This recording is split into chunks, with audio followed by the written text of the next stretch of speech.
Hello, ladies and gentlemen. Welcome to another edition of the Cerebral Smack Talk live on YouTube and Streamia.com. It is Golem F. Michael Fletcher alongside the guys, Anthony Florio and Michael Bullock. We welcome you to this Friday night episode. And here we go, guys. Another edition. And we have ourselves a pretty good show tonight. So, tonight we're going to be covering, obviously, TNA. This was the continuation of the tapings that went down at the Ryan Center at the University of Rhode Island at Kingston. So this will cover that. And then obviously we got SmackDown Live. We're going to do live here tonight from the TD Garden in Boston, Massachusetts. We'll cover that. And then uh, we also will have a little bit of some bonus stuff. So we also have uh, the Triplemania that's going down tomorrow night from the CDMX in Mexico City, live on YouTube. And Anthony Floyer wanted us to throw this as a little added bonus, but we're going to briefly, not go into much detail, but we're going to briefly talk about the NBA schedule that got released yesterday afternoon. We might do a deeper dive next week on Thursday as part of our season finale of TXN Sports World. We may, I don't know, because obviously we got the college football stuff, we got the NFL stuff, so we may talk briefly about it, or we may just deep dive into it. I don't know. We'll wait and see what Anthony wants to do as far as that goes. But until then, let's start out with TNA, and we'll do that right now. And we're gonna do the TNA wrestling from Kingston, Rhode Island. And let's see. All right, here we go. And here is what we saw on the show last night.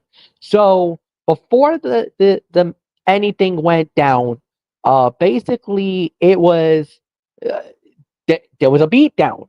The system was about to get ready for their match. Obviously, this was supposed to have been a big fight, and Moose was going to be a part of it. Well, Moose got jumped.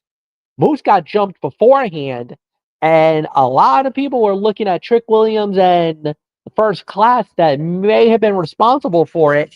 And this was supposed to have been the main event of the evening, and basically the system's like, screw this.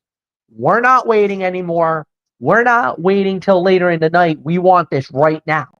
And they told Santino, you know, we'll see their asses in the ring. So the system came out, cut a promo, basically demanding Trick Williams and First Class to show up. And the next thing we know, we had ourselves a fight on our hands, and we sure did. And when it was all said and done, the winners of the bout in 6 minutes and 11 seconds was actually First Class and the TNA World Heavyweight Champion Trick Williams. It was Rich Swann getting the win over Brian Myers for the 1, 2, 3. And look, this was a good start to the show. Solid matchup. Yes, the match could have been a little longer, but I'll give this about 2.25 stars. I thought the action was fine. I thought the body of work was really well done. And the one thing I must admit, I cannot believe Rich Swann got the win. I would have expected AJ Francis, or hell, I would have thought it would have been Trick Williams, because, Trick has this big title match at Emergence. Oh, by the way, it is going on at this very hour. Will Anthony Floyo will keep us posted on any developments. I may even grab Anthony Floyo to come in just to drop the results, not talk about the match, but just give results of the event. So we'll wait and see how that plays out. But until then, like I said, 2.25 stars. So Anthony, come on in. It's all yours, my friend. First Class and the TNA World Champion Trick Williams gets the victory. Yes, they do, and I do have an update from Emergence, and that is that Trick Williams and Moose TNA Heavyweight Championship main event is about to go down right about now. So Okay. I am watching it. As you all know, I have the TNA Plus app, which is where it is, and well, it's not a it's they're going through the bullet points and they got to make their entrances, but we are just literally moments away from Trick and Moose throwing down for the TNA Heavyweight Championship. So there's that. I haven't watched the show obviously because of Smackdown obviously, but you know, but anyways, as far as this is concerned, this was a 2.5 stars, a 2.5 star match. It's what it needed to be. I mean, with the system still finding their footing as faces, because yes, the system and Moose have turned face. And I know we talked about this the other night, but no, MF, they're officially faces now. They are. So, and also Rich Swann getting to steal a win to reestablish himself.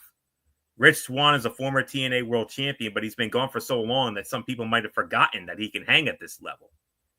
And Brian Myers and JDC exist to lose for the system, so this was hardly some big upset either. But the best I can do is 2.5 stars for this one. So not much more to say. Michael Bullock, we saw this a few weeks ago at the Ryan Center. This is the final show of the Ryan Center tapings, and solid 2.5. It was only 6'11", 6'12". Yeah, I'll give this about a solid 2.5 as well. I mean, like you said, I mean, the system they're trying to get over is as faces, because like you said, they're now faces, but Rich Swann needed a win. I mean, even though he literally stole it, but yeah, I mean, he got the pinfall to let everyone know he's back, and yeah, we'll see. We'll see how everything goes with this. So 2.5 stars. Let's move on, Fletch. All right. With that said, we do indeed move on, and the next thing that we did have was Indy Hartwell and Danny Luna against Harley Hudson and Myla Grace. And when it was all said and done, it was the face squad of Danny Luna and Indy Hartwell winning the match in 3 minutes and 42 seconds. I do give this the right to first right for refusal. If you guys don't want to cover it, we don't have to. If you do, then we do have a couple of cutouts coming up, and this is so move on. Okay. And then we had John Skyler versus Matt Cardona. Matt Cardona winning the match in 2 minutes and 19 seconds. I think we can call cutout on that as well. Then a lot of promo stuff related more than anything else. Let's see. Then we had Mike Santana going one-on-one with Eric Young.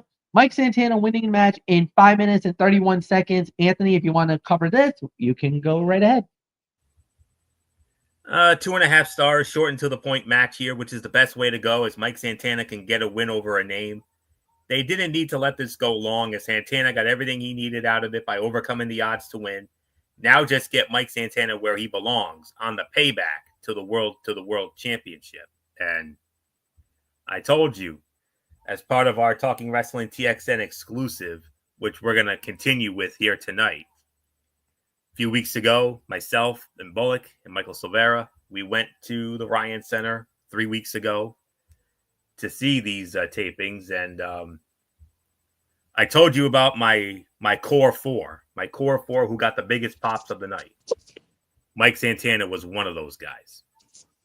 He was, oh my goodness, was he over? I mean, Joe Hendry was the most over. I would say him and Santino right around that 3 to 4 line. Joe Hendry was 1, Hardy's definitely 2, but Santana right up there as well.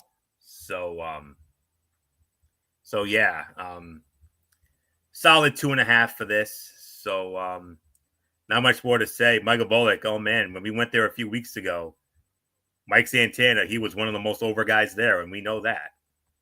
Oh yeah, he was definitely one of the most over guys during the when we were there for the tapings. And that crowd, I mean, and I do agree. I mean, Joe Hendry was number 1. The Hardys were number 2, but Santana was definitely right up there. So, but yeah, I agree. It's a 2.5 star match. I mean, obviously you wanted to give Santana some momentum going into his matchup with Sammy Callahan at Emergence.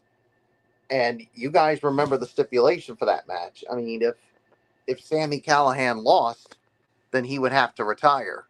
So, well, Florio will give you he'll let you know eventually what happened during that Emergence when it came to that match. So, 2.5 stars is my rating. It's yours, Fletch. Yeah, no, 2.5, nothing more to say. So we're just gonna move right on along and go right into the main event of the evening. This is the one that Anthony Florio has been waxing poetic about as an incredible show, or basically, I think he even went too far to say that this was the best match of the entire tapings for the TNA. So here it is. It was Cedric Alexander, Zachary Wentz, and Myron Reed. They went up against the Hardys and Leon Slater. When it was all said and done, the winners of the bout in 17 minutes and 28 seconds was Cedric Alexander, Zachary Wentz, and Myron Reed. They get the victory. Michael Bullock, you lead off on the main event of the evening. Oh my gosh! I mean, what a match this was. When me and Florio we were there, I mean, we were just amazed at some of the. I mean, especially the high flying stuff from the Leon Slater and of course Cedric Alexander, also with the Rascal, but.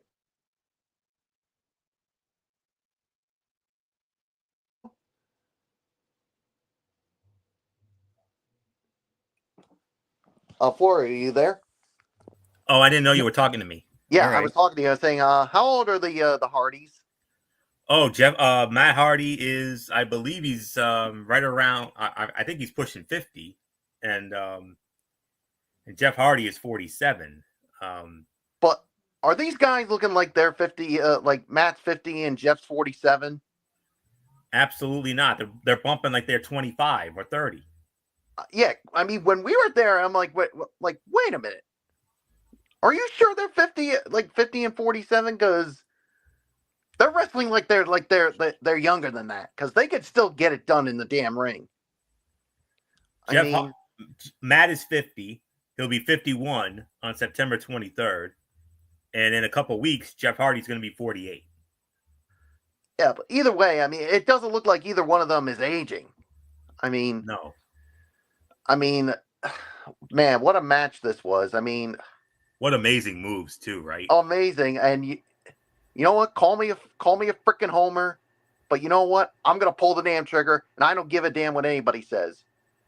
This was a 5-star classic as far as I'm concerned. Amen. I mean, you with all the amazing moves that we saw from all of these guys. I mean, we were just that crowd literally ate it up when we were there. I mean, I knew this match was going to be good when we first heard of it, but this really surpassed us. So surpassed everything, and you saw that Cedric and the Rascals gave their respect to Leon Slater and the Hardy Boys. So if I'm the only one who gives it 5 stars, you know what? I don't care. It's a 5-star classic, and most definitely the fight of the night. So it's yours, Florio. I mean, Fleck, I'm sorry. I'm just so excited about that match. And that's okay. I hope you got to see it. I did get to see it. It was incredible. But here's the thing. The TV does not do justice.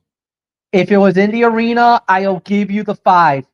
But because I'm rating this off the TV only, this is only 4. I'm sorry. I'm calling it like it is. Obviously, the match was good. It was even great. But unfortunately for me, I didn't feel that energy from the crowd. I didn't feel the excitement from it. Maybe that's because of the editing, how it was edited. But I'm sorry. This was nowhere near 5. Like, okay, I can give it to you because, look, for you two, you were at the arena. So arena experience is a lot different than what you see on TV. And I will openly admit that. But I'm sorry, Michael Bullock, you absolutely positively overscored this. This is nowhere near 5. And it's just my personal thought. And I think Anthony Florio is gonna go with you, Bullock. And that's why I'm gonna say it. In ring to the arena reaction to the TV reaction is gonna be a lot different. And we wanted it to preface this very carefully because that's exactly how this was gonna go. Your experience is more at the arena. You were at the Ryan Center. So your experience is going to be a lot more different than my experience because And I'm sure there must have been commercials too on your end too. yes, there was. So obviously, that took away from it on your end. yes. So I didn't get to see the whole thing. And there wasn't picture in picture. We didn't get a lot of picture in picture commercials, not on my end. So when it went to commercial, I lost a good chunk of the fight. So whatever parts you saw, I didn't get to see. That's where my preface falls. That's where my preface lies. Thank you for the heads up. I appreciate it. All right. Well, you're not getting 5 from this kid. All right. I'm sorry. I'll say it like this. On TV, it's a 4, but when it comes to me and Florio seeing it, it's 5. That's all I'll say it. So that's all I'll say. So nothing more to say. Anthony, it's yours. No, MF is that MF. Fair. The only thing I can say when it comes to your thoughts on it, fair enough, because obviously the TV and the live experience differs, and he's absolutely right in that regard. I know we're going to disagree about the rating, but MF, can we at least agree the match was damn good? Oh, it was excellent. From what I saw, yes, that was it. Like I said, fight of the night. Grant, I will gladly give you that. Absolutely. I'll gladly give you that. It was an incredible match. But again, the experience was different. And that's where I think that's the biggest disagreement that we're going to have is that it wasn't I didn't feel that energy like you guys felt. It didn't feel like a 5-star match. That's the problem that I have. But again, that's because that's fair enough, Fletch. That's fair enough. But again, let me preface this. It's because I'm getting it through a television feed, and you guys got to experience it live as it happened. So, that's why we were like, damn, if only Fletch was here with us. Yeah. But we know why, so we don't need to go there. Exactly. But had a train of thought, I just lost it. But I'll tell you what. I mean, the reason why Bullock and I are giving it 5 is because obviously we were there, we saw it live. The crowd was pumped. And I kept saying to Bullock and Silvera, I kept saying, what amazing moves. And I told you guys about Leon Slater, and he showed up and showed out. The Hardys. And that is why AJ Styles, it's almost like he passed the torch that night at Slammiversary when it comes to the X division. He endorsed them. That's why he's the youngest X Division champion in history at only 20 years old. Go figure that. And now, MF, did you have it on Access TV? Is that how you saw it? Yes, I have access because thank you to family, I have a Fire Stick now, so I was able to get my access. So I was able to get Access TV now. So you can watch Impact every Thursday night on that now. Yes, which is awesome. The problem, but the difference is that for some odd reason they air it at 9 o'clock, not 8. Right. Yes. if you have the TNA Plus app, then you can watch it at 8 o'clock. Yes. But because I don't have TNA Plus, I got the access. I watch it at 9. Absolutely. I don't know what happened to Bullock there. I don't know what happened there, but hopefully we'll get him back soon enough. But okay, we got him. Okay. But anyways, as I was trying to say here, I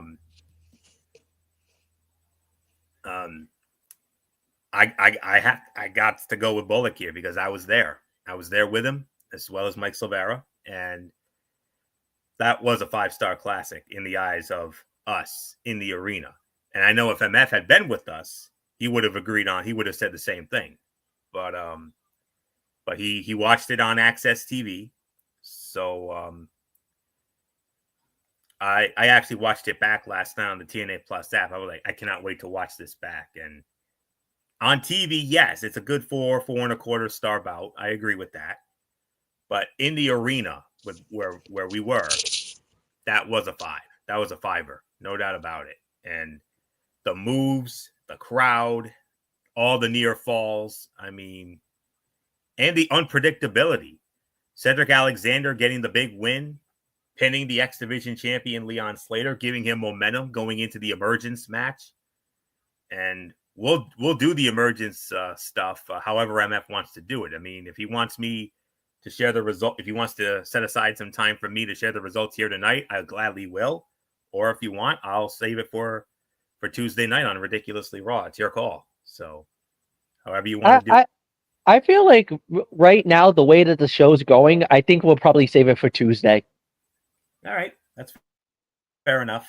So, yeah, we are on the main event right now, Moose and Trick for the title. So, yep. So, and agree to disagree. On TV, 4.25, but being as I was there live with Bullock and Silvera, it's 5.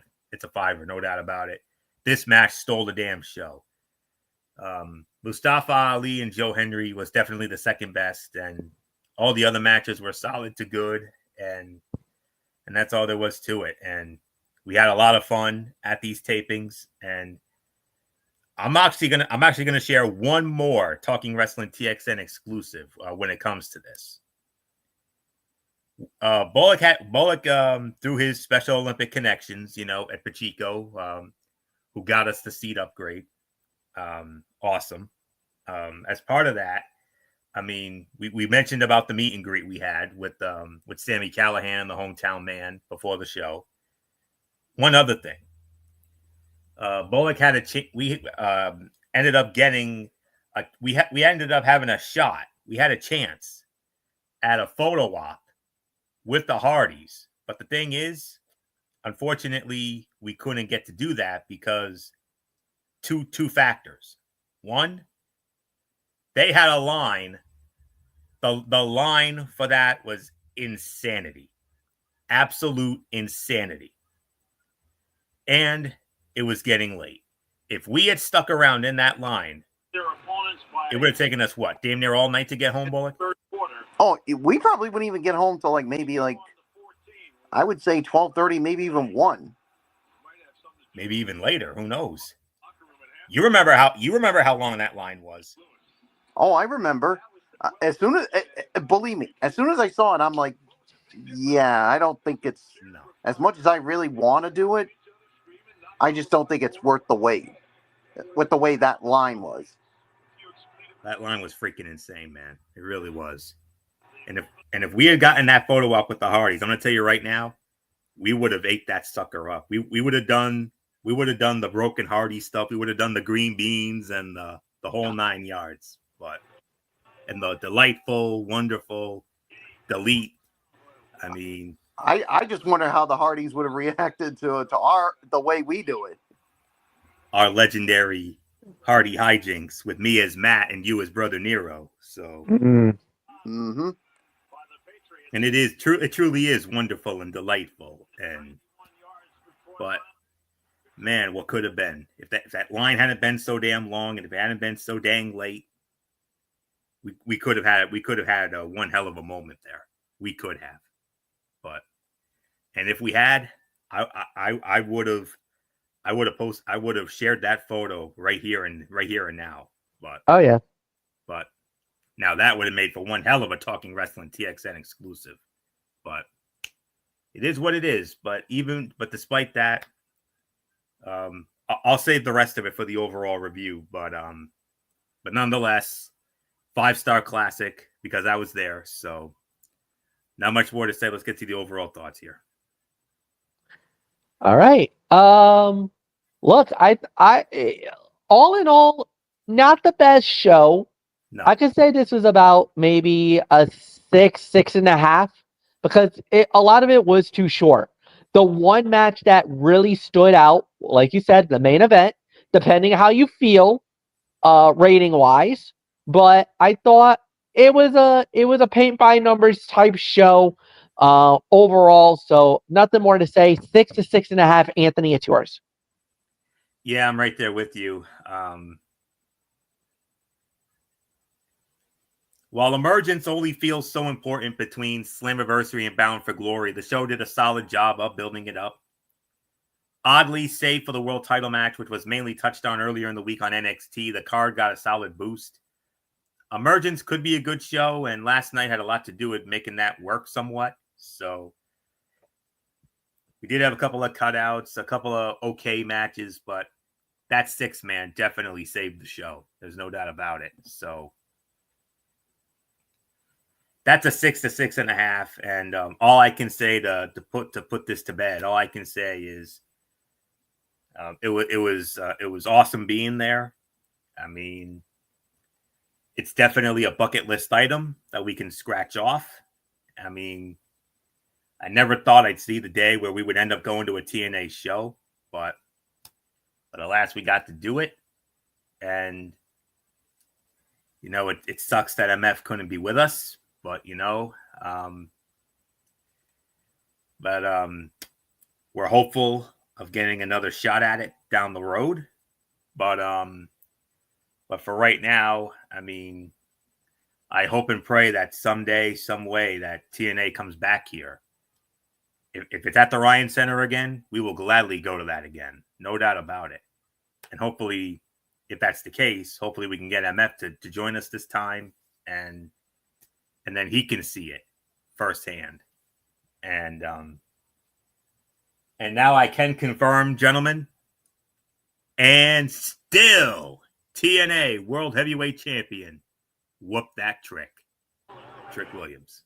I mean, is anybody surprised by that? Nope. No, not really. I still think it's Santana. I still think it's Santana at Bound for Glory in Lowell. It's what it's got to be. So, but anyways, it's a 6.5 overall. I will tell show, you this, guys. I will tell you this. If they don't pull the trigger and give Santana the title at Bound for Glory, I swear I will go off. You're gonna have to get in line on that one. But you know, it is what it is. So, but anyways, it was a wonderful experience. It was great to be there.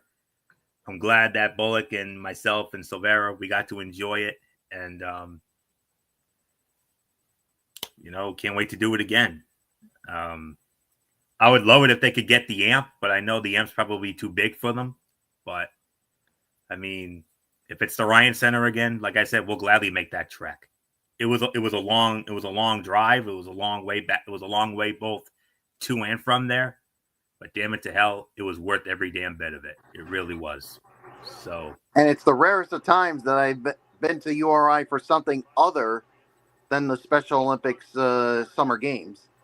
It was my first time there. I had never been there, so it was definitely a treat for me. And I know it was great for Bullock, and I also know that Mike Silvera was very, very pleased with everything. He was very thankful of being there. He enjoyed. He really had a great time, as we all did, and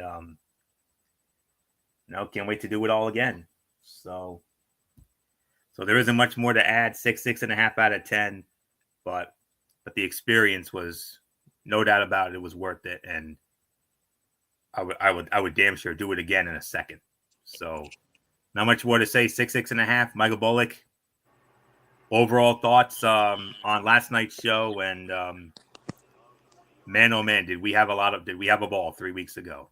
Yeah, 6.5 for me as well. But yeah, the overall experience. I mean, for my first time, I know it is yours as well, Florio, to experience TNA for the first time live, even though these were tapings. But for me to see it for the very first time was something. And all I can say is thank you to TNA for putting on a what was a really good couple of nights there. Of course, the live show, and then of course the tapings. But of course, thank you to Ed Pacheco, the president and CEO of Special Olympics Rhode Island, for the upgrade, and for us to get to meet a couple of the wrestlers backstage before the show when we saw the Hometown Man and Sami Callihan. So it was a great night and one that I'll never forget. So nothing more to say except Flex. Let's get into tonight's edition of Friday Night Smackdown. All right, and with that said, we indeed will do that right now. Friday Night Smackdown, also from our own neck of the woods, not far from here. I want to say about 90 minutes from the location. Oh, hold on 1 second. Okay, about 90 minutes from where we were. It was yeah. So it was Smackdown from the TD Garden in Boston, Massachusetts. And let's dive right on in. So Smackdown from Boston. And we started it off. Well, there was a promo segment at the very beginning that had MFTs and Sami Zayn. And oh, by the way, just to let you guys know, Sami is now officially SmackDown Blue. He's on SmackDown now. So he has joined the SmackDown brand. And there was a little bit of some shenanigans that went down that led us into the main event of the evening. First fight of the night, Alexa Bliss goes one-on-one with Piper Niven, and it was Alexa Bliss winning the match in 7 minutes and 35 seconds. Match was fine. I thought the match could have been a little better in certain areas. I'm not gonna say it was anything spectacular, but it was still a fine matchup. I thought they did really well with it. I'll openly say that the outcome was never in doubt because Alexa Bliss is Alexa Bliss. She wins it. Good on her. And there's really nothing more to add. So let's give it right on off to Anthony. I'll give this about 2.5 stars. 2.5 to 2 3/4. 7:35 was the match. 7:35. Okay. 2.5, 2 3/4. I will give you that. This was a slow and methodical match until Alexa began making a comeback once we returned from the commercial break. We know Piper Niven can work quicker than this, but it never felt like they left second gear. If WWE wanted to make Alba Fire and Piper Niven look like a real threat to the women's tag team titles, Piper Niven would have gotten the win here. Alexa would not have suffered from taking one loss, but Piper Niven, I think, would have benefited quite a bit. But, it is what it is. So that's all I can say on that. So this was a solid 2.5, 2 3/4 star match. So, Michael Bullock, your thoughts? Yeah, I'll give this about 2.5 as well. And quite frankly, and I do agree with Florio on this one. If you were gonna make like Piper Niven and Alba Fire like a legitimate threat and maybe next in line for the women's tag team titles, I think Piper Niven would have benefited more from a win. I mean, a loss by Alexa wouldn't hurt her. So, but it is what it is. So there's really nothing more for me to say. It's yours, Fletch.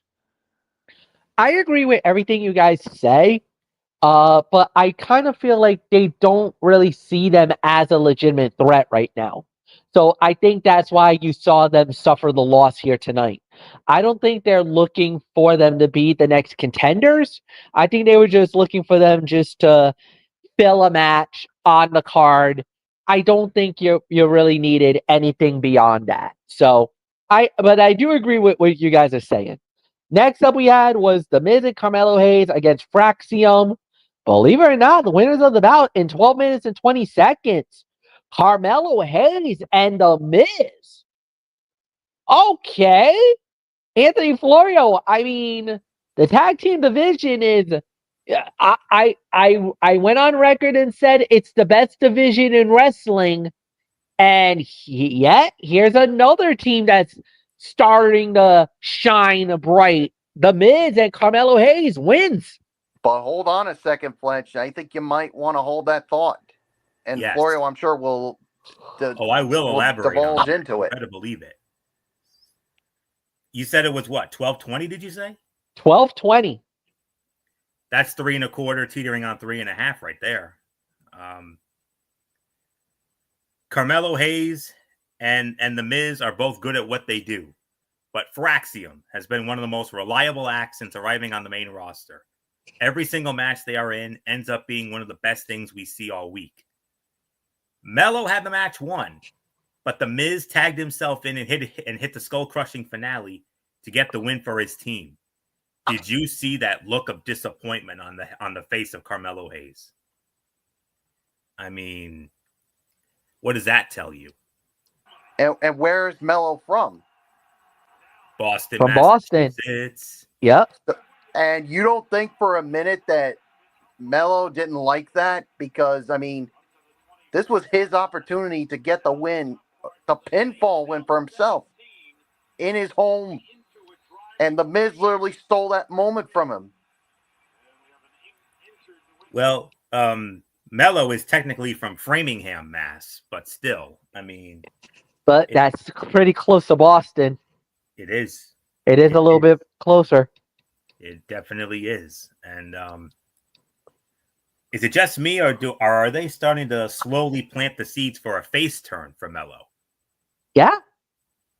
I mean, it happened later in the show where Miz and Melo had a little confrontation with the Motor City Machine Guns, and MF will address that when he sets the table for next week's show. Oh, by the way, Dublin, Ireland. Are you kidding me? Yeah. As we start another international tour. So for a good couple of weeks or so before they're back in the States, a little after Labor Day. So but anyways, let's see here. Yeah, nothing really more to get into here. We got a lot to get into anyway, so I'll just leave it at this. 3 1/4, 3 1/2. You can make an argument for one of the fights of the night, if not the fight of the night, if you wanted to. So, not much more to say. Michael Bullock, your thoughts? Melo don't Miz win the match in 12:20, but The Miz stole the moment from Melo, and he was pissed, and he had every right to be. Yeah, he had every right to be. I mean, well, first off, 3 1/2 stars, and it was a good match, and yeah, I mean, Melo's from the Framingham, Mass, but it's literally his hometown. And he had a chance to get the pinfall win, but The Miz tagged himself in and literally stole the opportunity. I mean, again, this is The Miz basically making it all about himself. He doesn't give a damn about where his partners are from. As long as he gets the win, that's the only thing that matters. But here's the thing, Miz. Sometimes that could, doing it one time too many, especially in someone's hometown, that could really bug him. And you saw the look on Melo's face. I think they're teasing a breakup of this team. And it's not a matter of if it's going to happen. It's just a matter of when. And we saw a little more of that later on in a backstage segment with the Motor City Machine Guns. And Fletcher, I'm pretty sure we'll set it up eventually. But yeah. So 3 1/2 stars, but if you're Carmelo Hayes, Fletch, and I know that's your boy, you are very pissed off because you had a chance to get the pinfall win in front of your home crowd, and The Miz literally stole it. Yeah. 37 minutes between Framingham and Boston. That's the distance. 37 minutes. Yeah, that's a raw deal. That's a raw deal, no doubt about it. But the Miz is an opportunist. You guys should know that better than anybody else. That he's willing to do whatever it takes to get a win, and that's even sell his own partner up the river. Unfortunately, but yeah, a little bit of a letdown. It is a 2.5 to 3 star bout, no doubt about it. I thought they did a really good job with it. Um, Really nothing more to add, so we're just gonna move right on along. Next up that we had was a promo segment. Let me see. Well, then we had a thing with Kiana James talking with Tiffany Stratton about joining the crew. I don't know. That might not happen. We'll see. Then it's Drew McIntyre cutting a promo. And well, Michael Bullock, who McIntyre made it his mentions very known. He wants the WWE Championship. Oh yeah, he did, and he said, and let's not forget another thing, Fletch. What he said, "Hey, I'm not the one who started all this. It was Cody who attacked me first. I mean, if he hadn't attacked me, I wouldn't have done what I did. But let's be realistic, Fletch. I mean, I think Drew would have done it anyway because you saw what he did after he claymored Cody Rhodes through that announce table. That look in his eye. I mean, it was. It looked like he wanted it to hurt somebody. Yeah, Yeah, total it's like he agreement. wanted it, not only wanted to hurt somebody, but and he wants to end anybody's career. And when he has that look, it makes me want to channel my inner Snagglepuss and basically exit stage left. Yeah, Because when he is in that Scottish psychopath mode, you better get the F out of his way or you'll experience the same thing that yeah, Cody Rhodes unfortunately had to deal with. I mean, Cody Rhodes is going to retaliate. He's going to get his payback. It's only a matter of when and when they make this match official for Clash in Paris. yeah, So there's a solid promo, and Fletch like I just said, do not cross the Scottish psychopath because when he has that look in his eye, you better get the F out of the way. And even if you're the cerebral viper, when you see that look, you're probably going to be like, nah, I may be the cerebral viper, but when I see that look, I better get the hell out of the way before he claymores my head off. It's well, yours, yeah. Fletch. All right. Solid promo, really good. Obviously, his logic, he tries to make this reason about that he's the innocent, that he hasn't done anything wrong. And some will believe it, others not so much. Just depends on the situation. And yeah, so I thought they did a really good job with it. I thought the segment was very well done, and there's really nothing more to add. So, yeah, Anthony, it's yours. McIntyre came to the ring to talk about why he attacked Cody Rhodes last week. The announcers said they did not have an update on Cody's condition. To be honest, MF, there wasn't really much to this promo, and it ended without interruption. But there is one thing that I do need to quickly address, and that is, why are we referring to Drew McIntyre as the Scottish Warrior when we should honestly be referring to him as the Scottish Psychopath? Because that's what he is. Yeah. He's not the Scottish Warrior. When he was a babyface, yes. Well, I was just going to say, when he was the babyface, he was the Scottish Warrior, but when he's the way he is now, no. That's the Scottish They should be psychopath. putting him over. They should be putting him over as the Scottish Psychopath. That's how I feel about it. So, but like I said, not much to the promo there, but it ended without interruption. I think the reason why what happened to Cody happened is, let's not forget, he's a part of that Street Fighter movie, and who knows? Maybe this was to write him off for a smidgen, a little bit.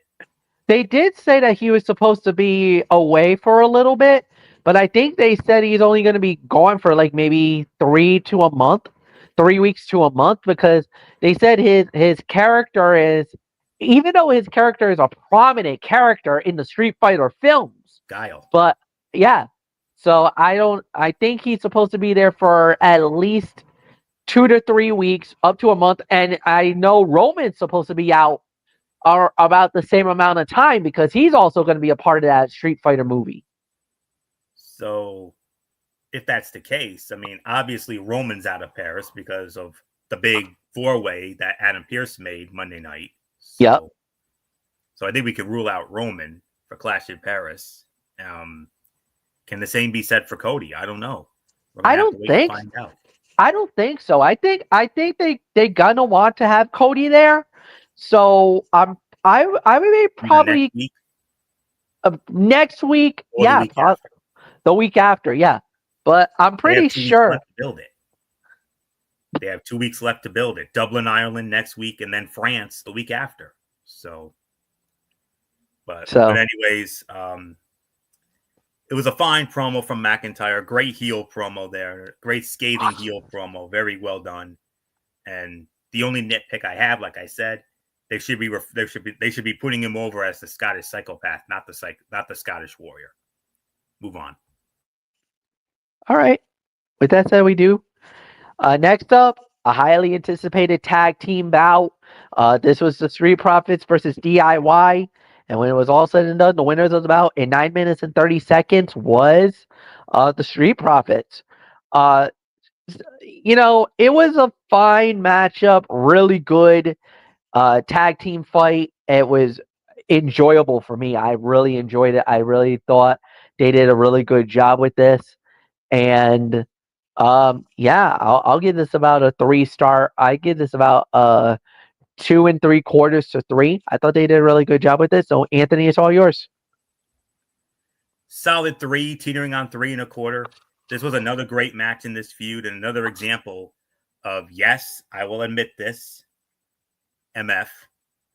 Another great match in this feud and another example of why SmackDown has the best tag team division in WWE. Yes, I will admit it. And Montez Ford makes everything look effortless. He could be elevated to the main event so fast if WWE committed to a push.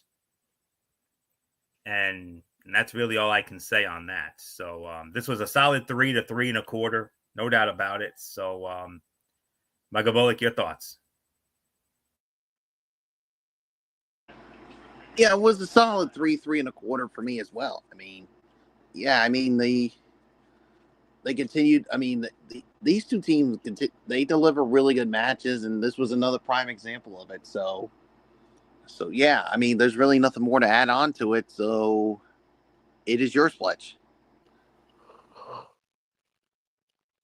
All right, give me 1 second. Next up on the fight card, we have was actually, let's see. All right. This was that interruption that you guys were talking about. So all right. So, they basically were saying this was about because it looked like Hayes wanted it to get a U.S. title fight. The Miz jumped it. Well, the most of these machine guns were talking with Hayes. As what he'll do if he gets a U.S. title match. Miz showed up, apologized to Hayes. Sabin called out Hayes for letting the Miz manipulate him. And that led to basically a little bit of a brouhaha. And all this makes the match The Miz and Carmelo versus Motor City Machine Guns next week on SmackDown. So we got that. Then we had some other stuff going on. Looks like we're going to get Aleister Black and R-Truth next week. And it led us to the main event of the actually, evening. hold on a second, Fletch. There's something I think we really need to address too that was announced. Okay. This coming Monday night on Raw, for the first time since the announcement of the match being canceled, Naomi is going to make an appearance on Raw to address her future and the future of the women's world title. Yeah, well, I actually did read that, and So this is feeding into the speculation of all the stuff that's been going on. Why did she pull out? Why did they pull her out and everything else? We may have the clarity and the answer that we might be waiting for. We may finally have the clarity of what we were hoping for to see. So, yep, And like we said, we had our questions about it. Hell, even Derek Ferreira had his assumption or what he thought it could be. But again, none of us, Mr. Ferreira or us, we're not going to speculate, but I think we all have our thoughts or our opinions. We just don't want to put it out on the internet yet. Yeah, I just got this funny feeling, Fletch. I mean, what I think it could be, but we're just gonna have to wait to hear from Naomi officially. Yeah. and Oh, I I hope think that they start it. I hope that they lead off the show with that. yes. That can't wait. They have to. They have that to. cannot wait. That's a high priority. If they wait on this, that would be a huge mistake. Well, This is my women's division here. Come on. Because we don't know what the future holds when it comes to the division on Raw And when it comes to the women's world championship itself. Yeah. Well, the thing is, you don't necessarily have to do it right out of the gate. I mean, wait a minute now. I would say if you're gonna do it, you could hold it till the 9 o'clock hour. Like the first hour in the Raw. That's fine. Yeah, obviously you don't want this to be a main event segment. Then you're like, wait a minute, we have to wait all night for this announcement. No, that would be they got to get it out of the way early. Again, I get it because it is with the utmost importance. However, if you remember, the Becky Lynch announcement came halfway into the show. It wasn't right away. It wasn't right out of the gate. So no, we don't necessarily need to have it right out of the gate, right at the beginning of the show. No, if you want to wait an hour, give us an hour. I'm cool with that. If you want to even do it halfway into the show, I'm cool with that. We also got to keep an eye on social media because remember, Adam Pearce always does announcements of what's coming up on Raw. So who knows what he's going to probably say this weekend on. Oh yeah, on the social media, right? Where he could. There's a chance that maybe Sunday. He could say, and I'm just saying, maybe there's a chance he says that she kicks it off. So we'll keep an eye on it this weekend. And there's one other thing. And there's one other thing that I forgot to mention about next week. The Never Seen 17. Yes, John Cena will be making his appearance into Ireland. Mm-hmm. He will be in Dublin. A lot of people were wondering, why was he not here in Boston tonight? It's Boston. It's his hometown. Relax. You'll see him in December. He's already confirmed for December. He'll be in December at Boston. Don't worry. That will probably be, if not one of the last times, maybe the last time you see John Cena. So I think it is the last time because I think that's going to be that Saturday night's main event. What? I'm hearing rumors that they might hold that off. That there might be one more event that because they want to counteract or counter. Oh, yeah, that's right. They want to counter AEW, but the thing is, I believe Peacock has an NFL commitment on that night, so they can't it would be so nonsensical to book themselves against each other. That would be absolutely ridiculous. Yep. NFL commitment. You got to honor that NFL commitment. Stick it to the 13th. So we'll see. We shall see. So it does lead us into like we said, John Cena will be there. The Motor Machine Guns versus Carmelo Hayes and Carmelo Hayes and The Miz, Aleister Black and R-Truth. That will be in Ireland. Now to the main event of the evening. It was a 6-man tag team match, as it was Sami Zayn, Jacob Fatu, and Big Jim, Jimmy Uso. They went up against members. Uh, they went up against members of the MFT's Solo Sikoa, the United States Heavyweight Champion, JC Romero, and Tonga Loa. And the winners of the bout in 11 minutes was the Face Squad. It was Jimmy Uso, Sami Zayn, and Jacob Fatu. Sami Zayn, haluva kick on Solo Sikoa for the 1, 2, 3. Uh-oh. You know what that means.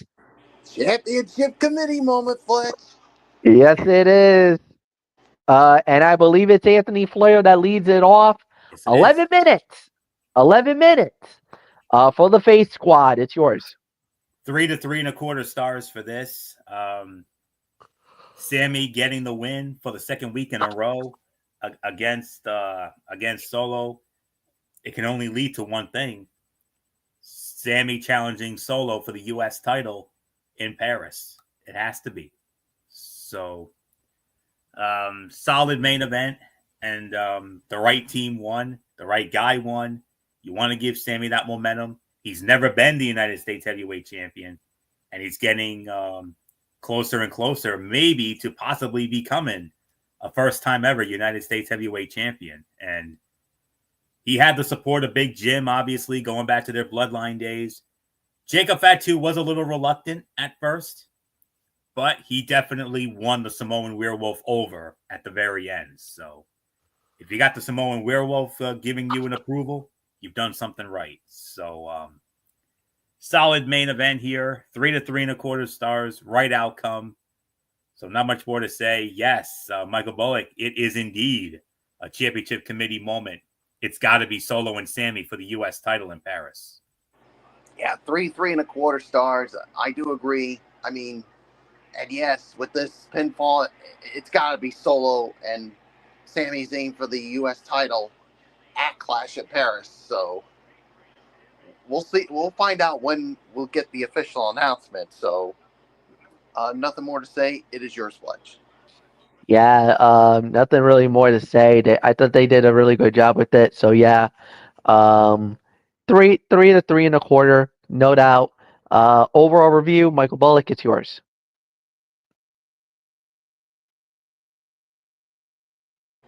Yeah, I thought it was an all right show. I mean, there were some things I thought that definitely could have been better, but all in all, I don't think there really was too much to complain about. So I'll give this maybe 6.5 to 7. So it's yours, Fletch. Yeah, I'll go 6.5. I thought it was an okay show. It was average. Um, that's the one thing that I think SmackDown needs to really work on is the better quality of the show. 2 hours is perfect, but you gotta really start working a lot more better on making the shows more watchable, because this one, like, it had its moments, but it wasn't perfect. It needs to be better. So I really got nothing more to say. Anthony, go ahead, and then we'll prepare for Triplemania. MF, I think the only thing, you're on to something, and I'm gonna finish it for you. The show is in desperate need of a major story or a hook weekly. I mean, that's what it is. I mean, I don't think there's anything else left to say on that. But I will say this though: it's a 6.5 to 7. I agree with the rating with Bullock there. Tonight's show had the standard 4 matches we have gotten used to on SmackDown, but 2 of them were worth the price of admission. Mello and Miz versus Fraxium was a fun sprint that showcased the high flyers well, even in a losing effort. Adding the A-lister and him to an already stacked tag team division can only help add some variety. However, the Street Profits and DIY may have been a bit better. These 2 teams have had many encounters over the last year, and they managed to make it fun every single time. This felt like the first episode in quite some time that did not rely on Cody Rhodes or John Cena, and it may have benefited from it. Their presence were felt in videos and promos, but it was minimal. As a whole, it was a slightly above average episode of SmackDown, but the 2 tag matches did most of the heavy lifting. So 6.5, right around 7.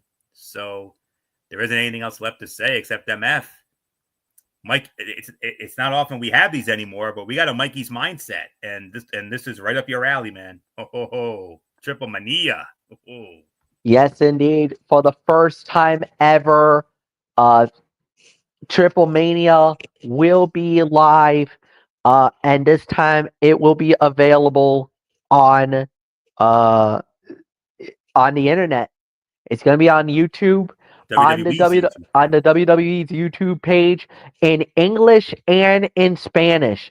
For the English commentary, it will be Corey Graves and John Bradshaw Layfield, JBL, doing the commentary for them. And then obviously for the Spanish, you already know who they are. Nothing more to say on that.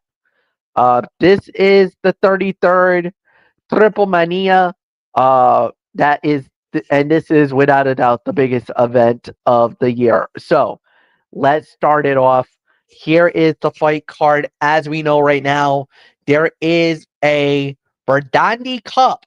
This is the battle royale that they traditionally do for Triplemania. It is a 20-man over the top rope Royal Rumble event. This is a battle royale that will determine who gets to walk away with this trophy.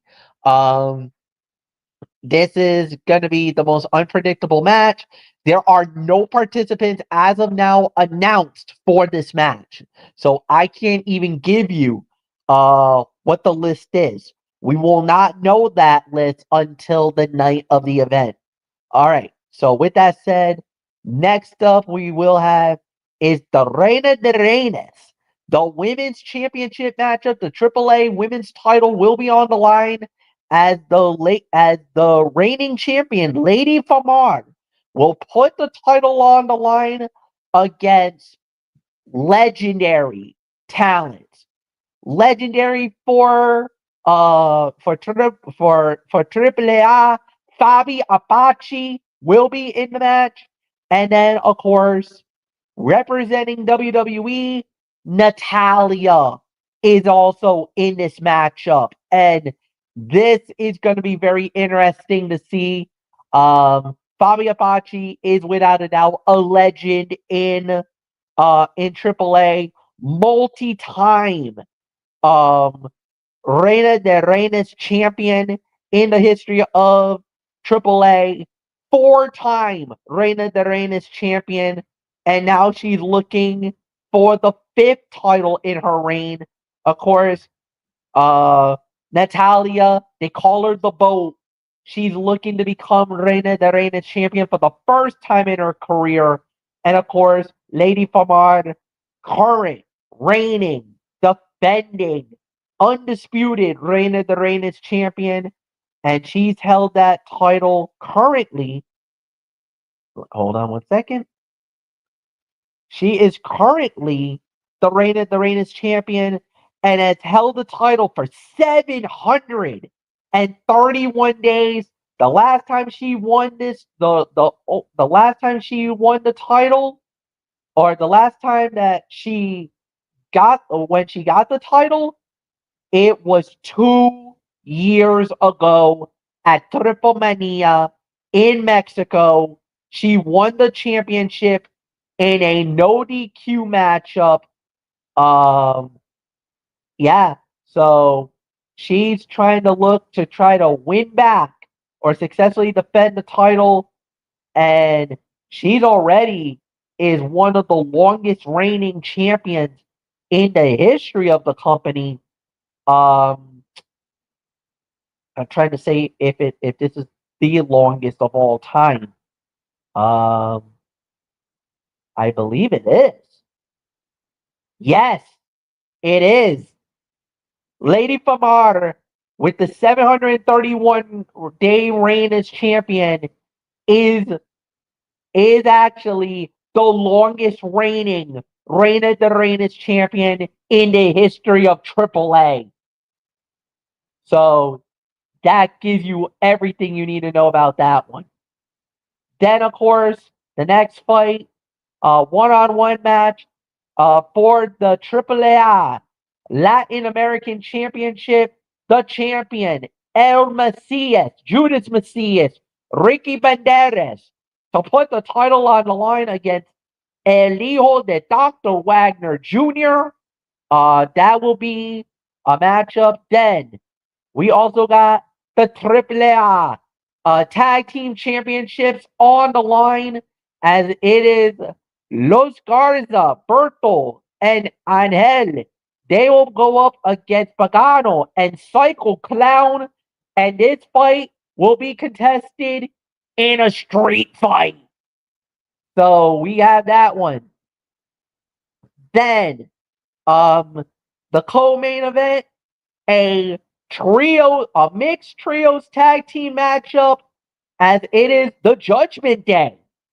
Finn Balor, JD McDonough, and Raquel Rodriguez, they will be going up against the trio of Mr. Iguana, the King of the Ring 2025 in Mexico, the Reyes de Reyes, Nino Hamburguesa, and the sultry, the sexy Cuban, the Cubana herself, Lola Vice. And in the main event for the AAA Mega Copion, it is gonna be El Hijo de Vecino putting the title on the line against three other challengers: El Grande Americano, Dragon Lee, and the Intercontinental Heavyweight Champion, Dirty Dominic Mysterio. That is going to be at the CDMX in Mexico City. And I want to let you guys know right now that the tickets, there are only, and I want to let you guys know, it is almost a sellout. We're almost at SRO level, and there's an estimated of 19,000 that is jam packing this arena tomorrow night. The show will start at 9 p.m. Eastern Time, and will be on the WWE YouTube page. For you guys, if you guys want to know, it will be Ramon Santiago, myself, and Jake Turner doing the Triplemania for you guys. We cannot wait to do it. It will be amazing. Before we get on out of here, we're gonna do a little TXN Sports World now. The NBA released its schedule. Anthony Florio, go ahead, give us the some of the big matchups. We already know. We know about Christmas. There's a big quadruple hitter on the NBA on NBC for Martin Luther King Day, but the opening week with the NBA on NBC, ESPN, and Prime getting involved with the National Basketball Association. So what's up, kid? What you got for us? All right, MF. I'll tell you how this all came about. Michael Bullock and I had a brief chat last night. Michael Bullock called me up, and we talked about, the big things about the NBA schedule. And he was saying that he was surprised that we didn't have a TXN Sports World show, to talk about it. But we couldn't just do that. I mean, so that's why. So, but MF, I appreciate you giving us the platform here and the time to get into this. Without any further ado, let's in the immortal words of Trick Williams, let's talk about it. The NBA schedule for 2025 and 26 has been released.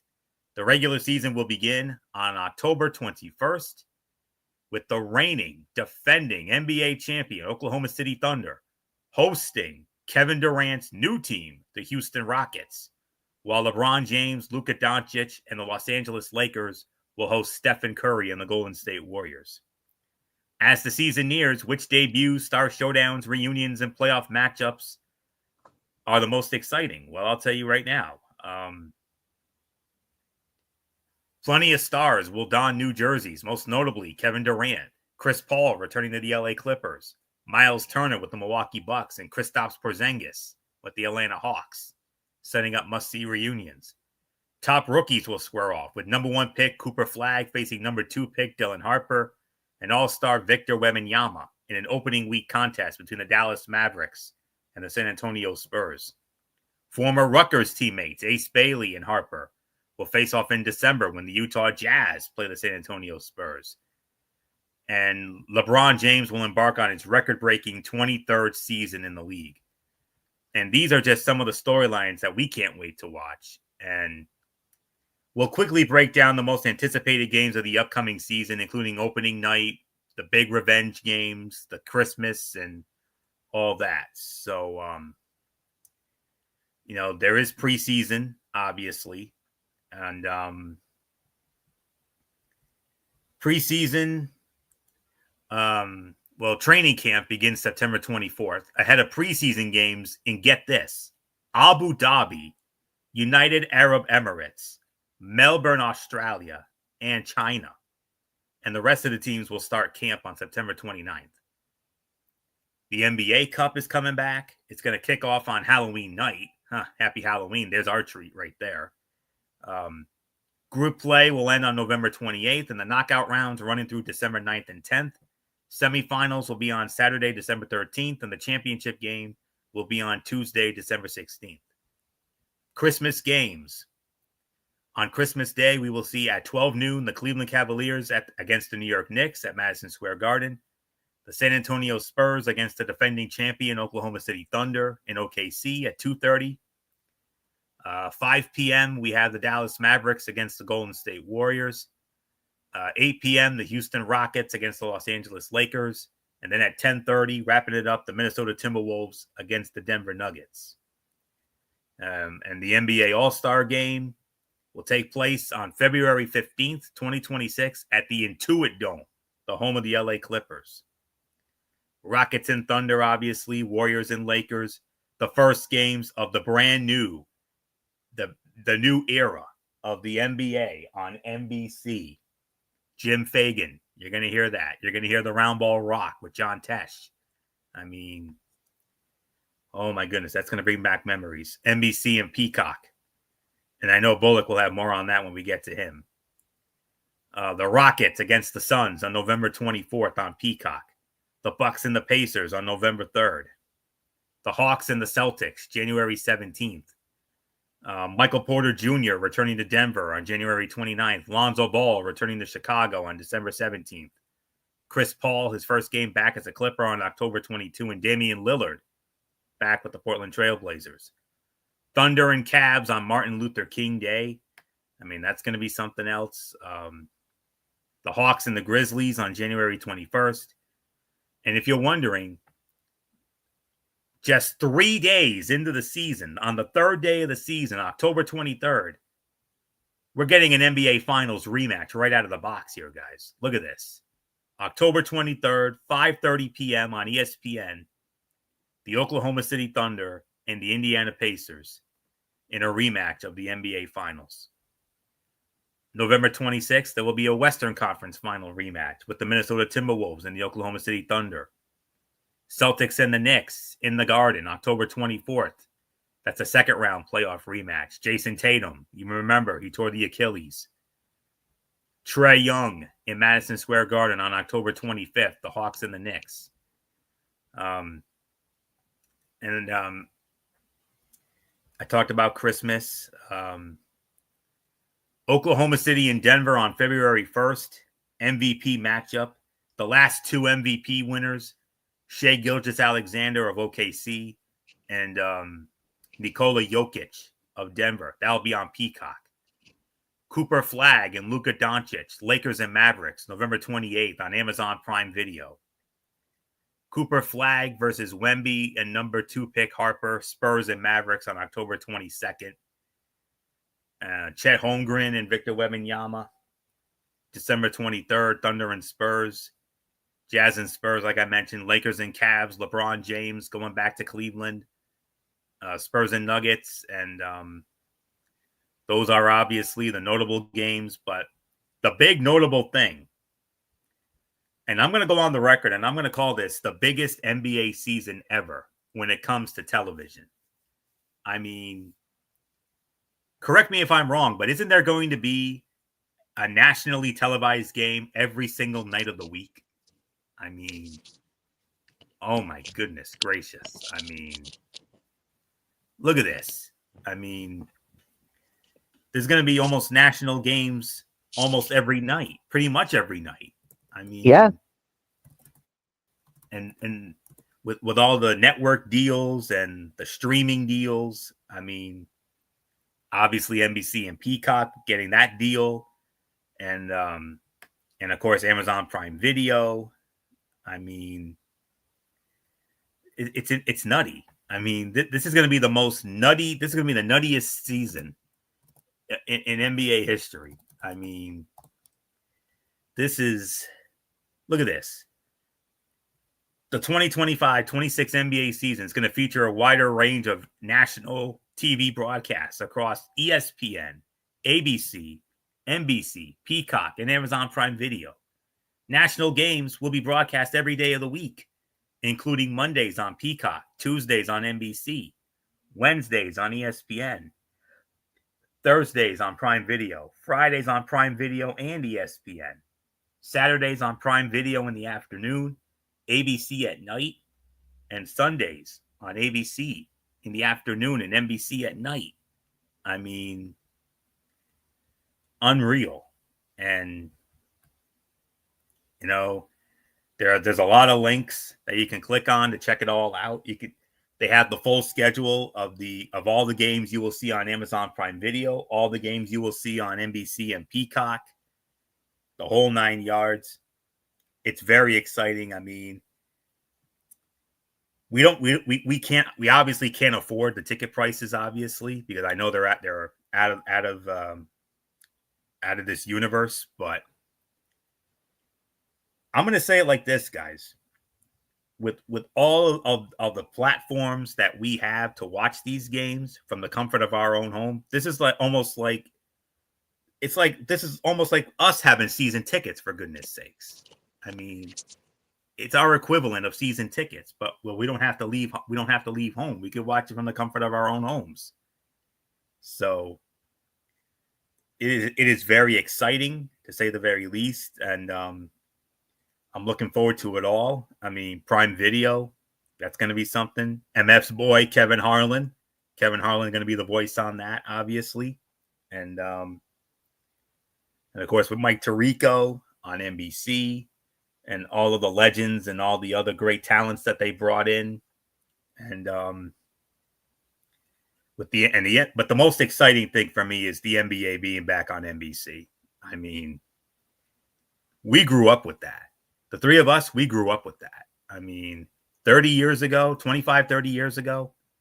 that was our jam, guys. It really was. Yeah, remember, 2002, I think the 2002 NBA Finals was the last time the NBA was on NBC. Yeah. Lakers sweeping the then New Jersey Nets in the NBA Yeah, Finals. Game 4 was the final game ever on NBC. And 23 many years people later. have wondered, would it ever happen again? But, well, now it's happening, folks. Yes, it is. And you get to hear that round ball rock, the great John Tesh, that awesome theme song. And the AI version of Jim Fagan. This is the NBA on NBC. And you'll hear it say tonight, it's the Houston Rockets versus the Oklahoma City Thunder to tip it all off. When the Thunder raised their first ever in OKC, that is, championship banner. Let's not forget, they were the Seattle Supersonics, and they have a banner from 1979. So, but all in all, I cannot wait to get into it. Those are obviously the most notable games, to get into. And October can't come fast enough, boys. That's all there is to it. So, not much more to say. Michael Bullock, I mean, I know you wanted the time, so I reached out to MF. We got it done for you. So I'm going to turn it over to you. And I know you've got quite a bit to get off your chest about this. So it's all yours, babe. I'll tell you what, man. This is going to be one of the most exciting seasons in the history of the NBA. I mean, yes, I'm looking forward to all of it, but most definitely what I'm looking forward to, for the first time in 23 years, the NBA coming home to NBC. Like you said, with the round ball rock from John Tesh, the AI version of Jim Fagan, like Anthony Flores just said, like, this is the NBA on NBC. Tonight, it's the Houston Rockets versus the Oklahoma City Thunder. Man, if they do that, oh, I'm literally going to have chills running up and down my spine with this. I mean, yeah, this is definitely a very exciting time. Like you said, with all the platforms that we have, with NBC, Peacock, ESPN, ABC, Amazon Prime. It's like you said, we're getting a game every single night. I mean, this is going to be. I mean, if you're an NBA fan right now, this is definitely one that you're definitely going to be all excited about. So, yeah, I mean, this is, like you said, it all starts on opening night on NBC and Peacock with the Oklahoma City Thunder raising that banner and getting that and taking on the Houston Rockets and Kevin Durant, and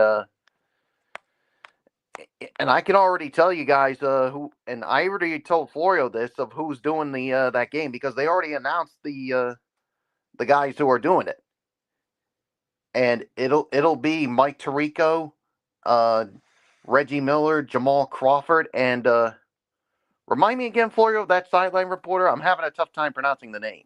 Ashley Shahamadi. Yep. So that'll be your the team that does that Oklahoma City Thunder and the Oklahoma City Thunder and the Houston Rockets. That's going to be something. No, actually, no. It's not going to be. It's actually. I actually stand corrected, Florio. It's not going to be Shahamadi. She's going to be sideline reporting for the other game. It's actually going to be Zora Stevenson. So I stand corrected on that. So it'll be Mike Tirico, Reggie Miller, Jamal Crawford, and Zora Stevenson. While for the second game on NBC and Peacock, it'll be the Warriors and the Lakers with Ian Eagle. Not Ian Eagle, Noah Eagle, Grant Hill, and Ashley Shahamadi.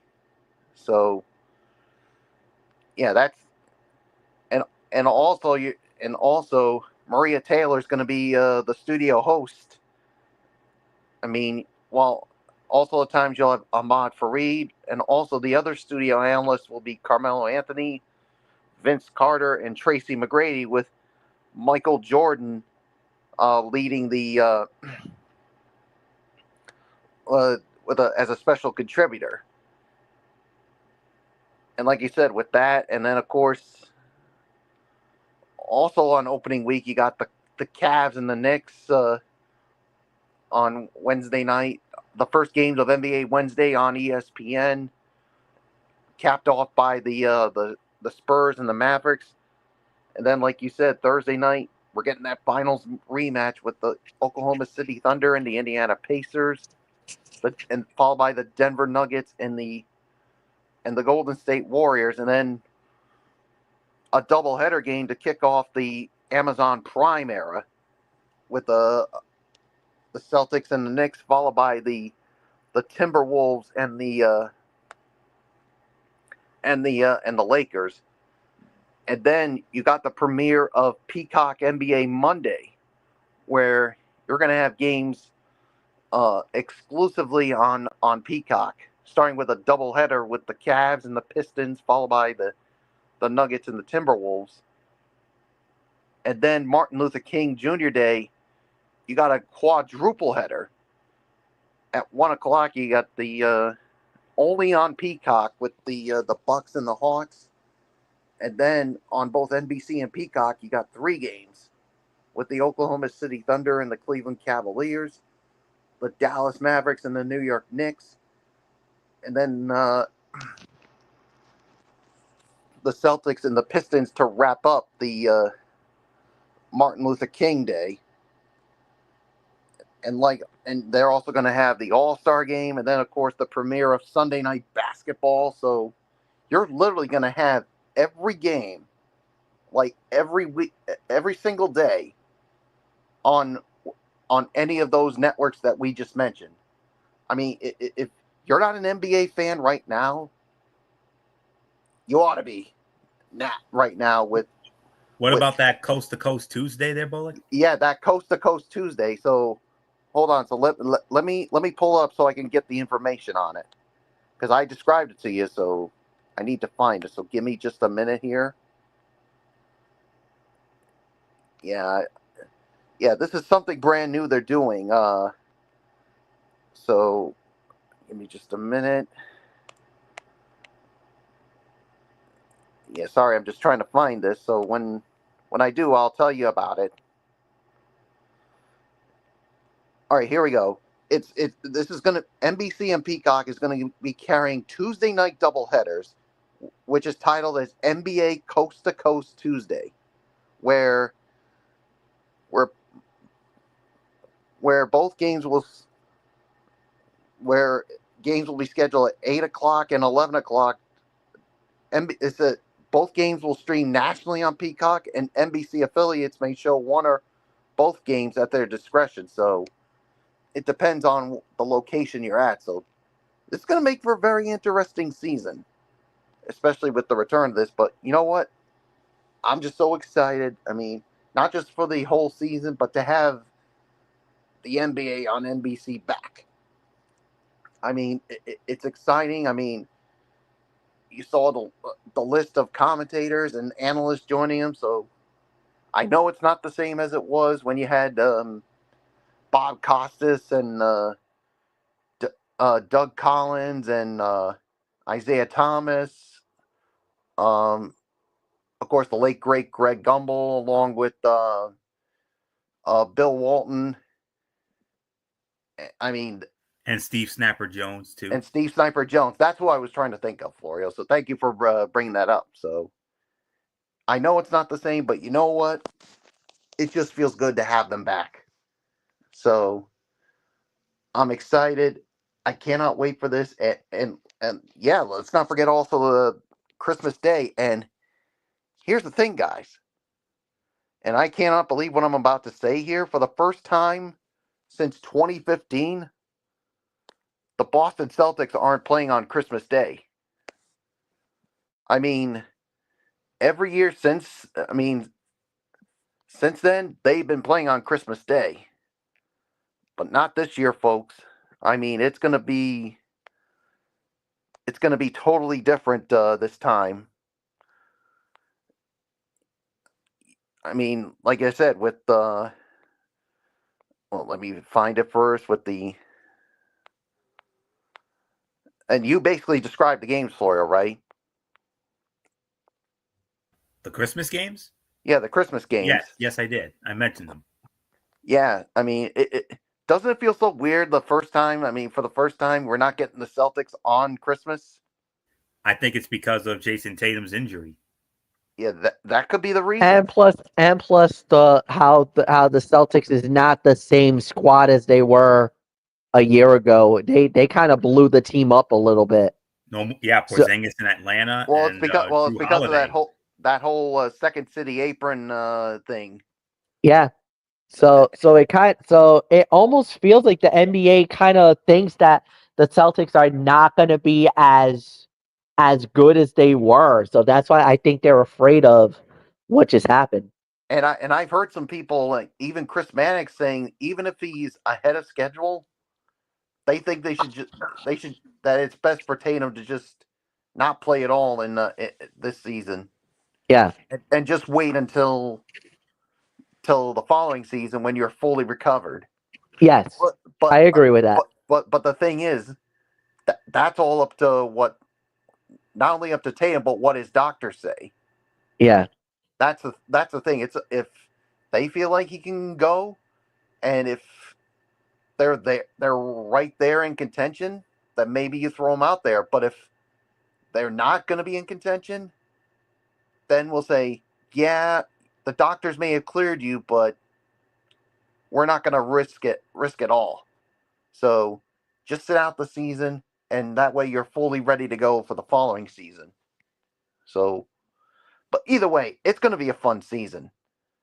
I mean, and especially like you said, the return of the NBA Cup. I'm interesting to see how that goes. So, what a time to be an NBA fan, Michael Fletcher, as I give it to you. Yeah, and the thing is, I hate to say it, but the NBA has been declining in the ratings.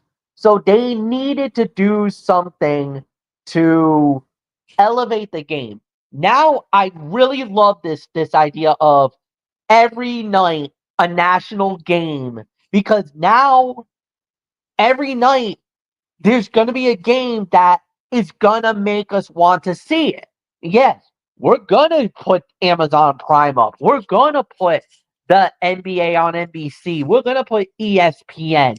We're going to bring that back, because what's the one thing that you need to do? Get the fans what they want. Get the games out there. The more you get the national games out there, the more eyes you get it, the better the product is going to be. I think what the NBA did is absolutely a genius move. Having a game every night is going to get us excited for the product. So you guys mentioned all the games and everything else.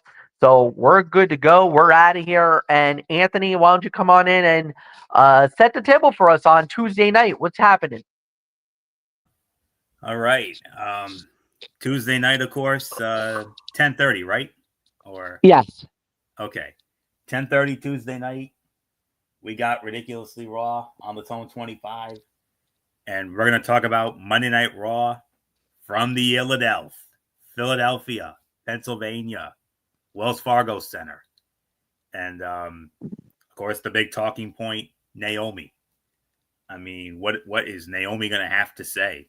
I mean, we're gonna not only talk about that, but the latest with Seth Rollins and the Vision, obviously, and all the other happenings of Monday Night Raw. But the Naomi story, that's the big hook.